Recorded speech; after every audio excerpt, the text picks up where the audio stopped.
Thank you for staying with us, everyone. Kebbi and Kwara States are facing growing security challenges that demand urgent attention. From local communities to state authorities, the impact is being felt across the board.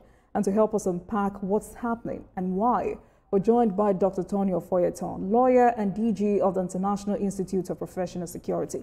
Dr. Ofoyetan, thank you for being here with us. Thank you. Thank you very much. It's a pleasure. Thank you for having me. So we had a conversation last week about President Donald Trump's invasion threat, and we're still trying to convince the U.S. that it is not what it is. But today is Wednesday, and the week has been, such a harrowing one for victims, for families of these victims in Kebbi and Kwara State, and for Nigerians who are scared that it looks like there is no reprieve in sight. What exactly is happening? I mean, it is exhausting. Are we even serious as a nation, Dr. Ofoyetan? As a nation, whether we are serious is, I think Mr. President will be in the best position to answer that question. But having said so, as an individual, I have not seen that seriousness that is expected to be able to either douse the tension, contradict the position of the American president, or even give a reassuring hope to the average Nigerian. It's not surprising to me that Kwara was attacked. In actual fact, within this period, this December period, churches especially should beef up their security because the terrorists will be making a lot of statements through the attack of churches. So if they are proactive enough, they should think about beefing up security. Now, what I expect Mr. President to do, it's good enough that it was supposed to go for the G20 summit, G20 summit, and decided to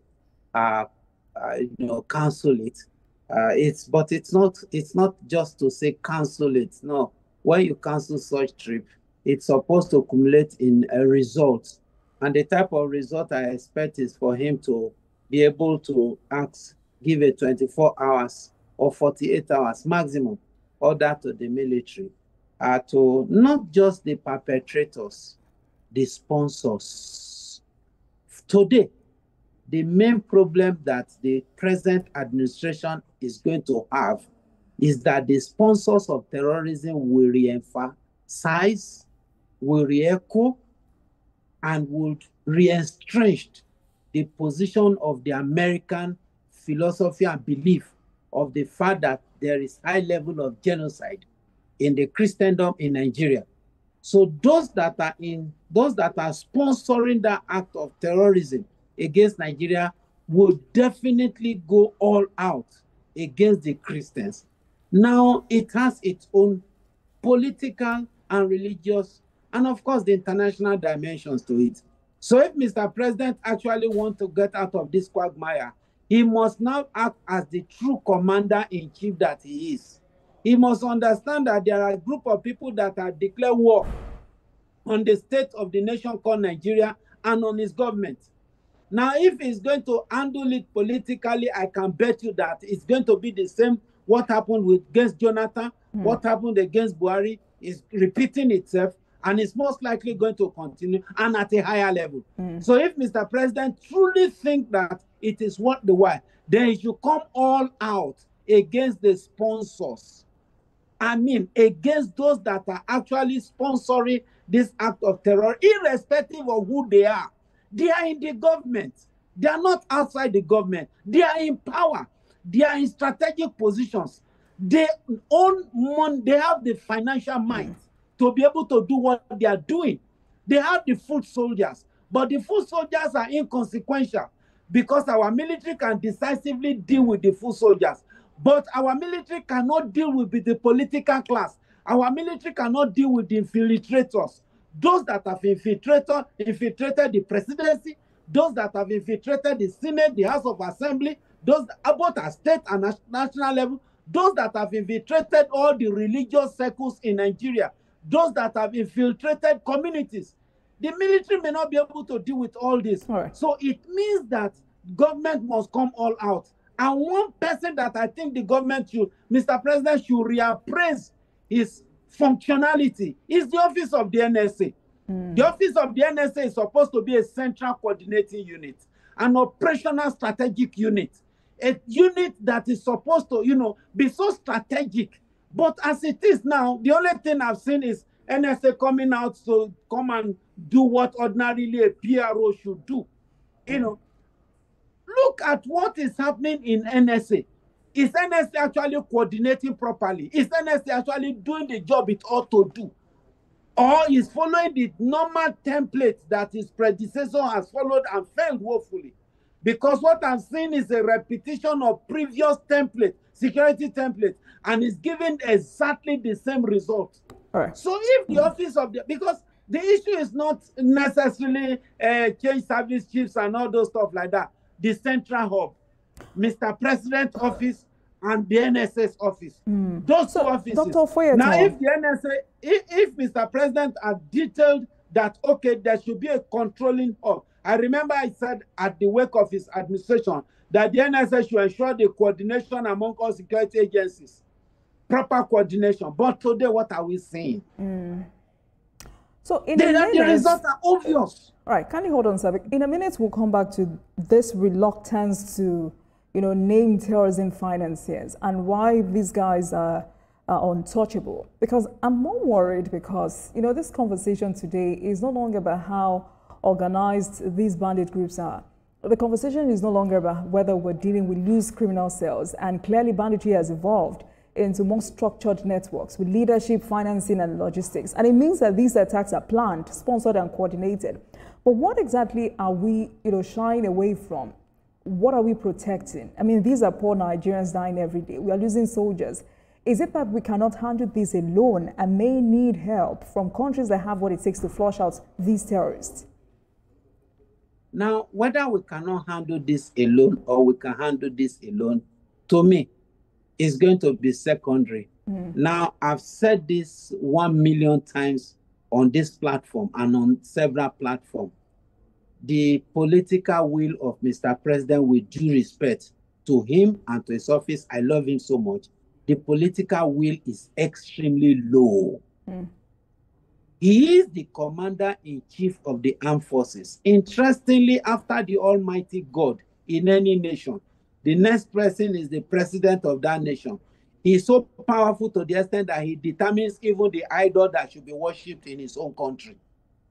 So if he has such power, and what he is busy considering, with due respect, is political permutation for 2027, and it's not making him to come all out with that military and commander-in-chief audacity and impetus, it definitely will accumulate in this type of result. Those that are opposed to his government will use that as an advantage. Those that are talking about, religious agenda will use that as an advantage. Those international perpetrators and thieves stealing our natural resources will also use that as an advantage. So it now behoves on him to decide and say, irrespective of whatever political ambition I have, enough is enough. The day Mr. President says enough is enough, I can assure you that you will see the gallantry part of the military. But having said so too, the military too on its own must now look inward. The ambushment to the extent of even killing a military brigadier general, leakage of information, strategic information within the military circle and military community. The military knows what to do to stop it. At every operation, there are strategic communication channels. There are strategic operational methodology. Now, if that methodology is broken down to the extent that the adversary now have information as to the strategy and your movement, then of course you should expect ambushment, you should expect such attacks and the like.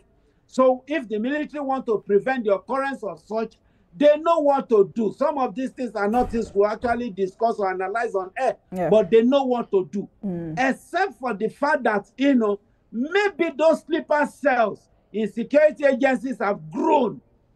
Their adversaries have grown and developed to the extent that they are now at that top rank in the military. They are now the people cutting the, calling the shots and all those stuff like that. If that is not the case, then this new service should be able to do the needful, flush out those that are moles amongst you. If you don't flush them out, you will continue to fail. There is no two-way about it. Because once your strategy is already in the hand of your adversary, once your movement is already in the hand of your adversary, once your might and capability is already in the hand of your adversary, the result is obviously clear. So if they want to achieve better results, they should first of all look inward. Battles are first won on the drawing table, first before the battlefield. But you don't talk about going to win a battlefield, a battle on the battlefield when you have not won it at that operational and strategic level. So that is where the military, with due respect, must now begin to look inward, and all security agencies applicable as it is now. So maybe I should put you on the spot, Dr. Ofoyetan, because I mean it's sad and interesting at the same time, because many Nigerians believe the country's security architecture has failed to adapt to modern threats. I do not know if you agree with that, but if you have the authority to perhaps execute just one reform immediately, what would it be? If you were advising policy makers, if you were advising the president, if you were advising the service chiefs, what three priorities actions would you de-risk immediately or within 6 to 12 months to reduce this threat? If I have to take that challenge, I will tell you that my first approach will be funny, because I'm most likely going to be looking at different coordinated approach at the same time. Number one is, first of all, I want to look at the approach of clearing out all my forests. All. Federal Republic of Nigeria, I want to clear everybody, every human being in my forest. Whatever it is, get out of the forest, come to the city. That is the first thing I want to do. First, and it's going to be a kinetic approach. And I'm going to apply the instrumentality of both the field operation, the physical operation, technological operation, every form of strategy that I need to ensure that my forest is clear, irrespective of whether it is mining sites, whatever it is. First of all, I want to clear.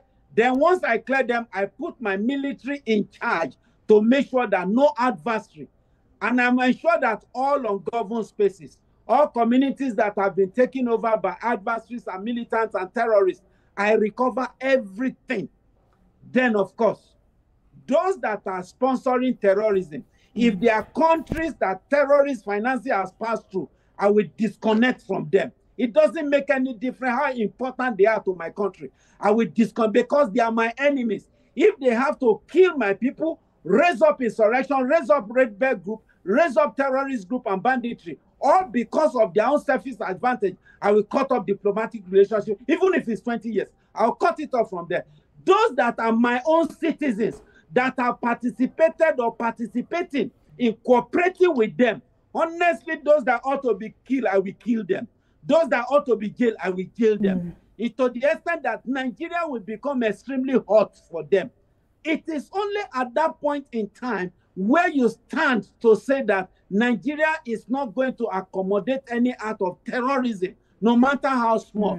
The foot soldiers are just little boys, just with little legislation. They will get out. Just small legislation. I agree with you, Dr. Ofoyetan, because, I mean, truly, if the sponsors of terrorism are untouchable elites, how can ordinary Nigerians trust the government's claim that it is fighting terrorism fairly? But the other conversation is that Nigeria is flooded with small arms. I mean, this was a point you raised last week, but time was a factor, so we could not continue that conversation. According to reports, Nigeria accounts for 70% of the 500 million illegal weapons in circulation in West Africa. You can confirm that for us, Dr. Ofoyetan. So from your professional standpoint, where are these weapons really coming from? And why has it been so difficult to shut down the supply channels? The issue of a proliferation of small and light weapons is not just a Nigerian problem, it's a global problem. Though more are mainly domesticated in African continent, especially the restive part. Don't forget that arms dealing is a very lucrative business. An average AK-47 is about 4 million naira each. It's about 3-4 million naira. So you can do your permutation and then of course through legal channels there are a lot of bottlenecks and all those stuff like that. But the problem is not actually with the high level of the proliferation of illegal weapons and light whatever, but with who are those that are handling these weapons. Now, if you have high level of illegal arms, highly proliferated in your own society, then the question is, in whose hand are these? Who are those that can afford these weapons? Now, these are basic questions. Today, the police have succeeded in mopping arms, and I'm talking about pump action from those that have the normal gaming license. The normal citizen that ought to even have that to defend himself or herself in the estate, you have succeeded in mopping it up, and at the end of the day, what do? They are now exposed, highly vulnerable. The numerical strength of this police is small compared to our strength. And Nigeria is a country today of about 250 million. In fact, some are even saying that we have hit or getting close to 300 million people. And you're talking of a police that is less than 500,000 or thereabout. So in fairness to them, they are doing, you see, why you can't see what the police is doing is because our population is overwhelming, as it were. Join the whole security formation together, both military and paramilitary together, it still will not be able to. So there are so many areas that the government need to look at. All right, Dr. Ofoyetan. So the problem, as bad as proliferation of illegal weapons are, that the main thing is they are in the wrong hands. All right, and you've been clear enough tonight, Dr. Ofoyetan, to help the people. The conversation is clear, and what you said is that Nigeria cannot continue on this path. Our people cannot keep dying, communities cannot keep living in fear, and children cannot keep being snatched from classrooms. Banditry and terrorism cannot become a permanent chapter in our national story. Thank you so much for speaking with us tonight. Dr. Tony Ofoyetan is a lawyer and DG of the International Institute of Professional Security. Thank you for your time. Thank you very much for having me. Have a wonderful night. And you too. And thank you very much for watching, everyone. That marks the end of today's episode of Politics Tonight. But before we go, let's tell you that the views and reactions of our resource persons are theirs and have no connection with TVC News. Meanwhile, you can watch the repeat broadcast of this episode at 12:30 a.m. Get in touch with us on our social media handles, Facebook, Instagram, and X at TVC News NG and at Olajumo KW using the hashtag Politics Tonight. We're also on YouTube at youtube.com/TVC News NG. I am Olajumo Keolatunji. Good night, everyone. I'll see you again tomorrow.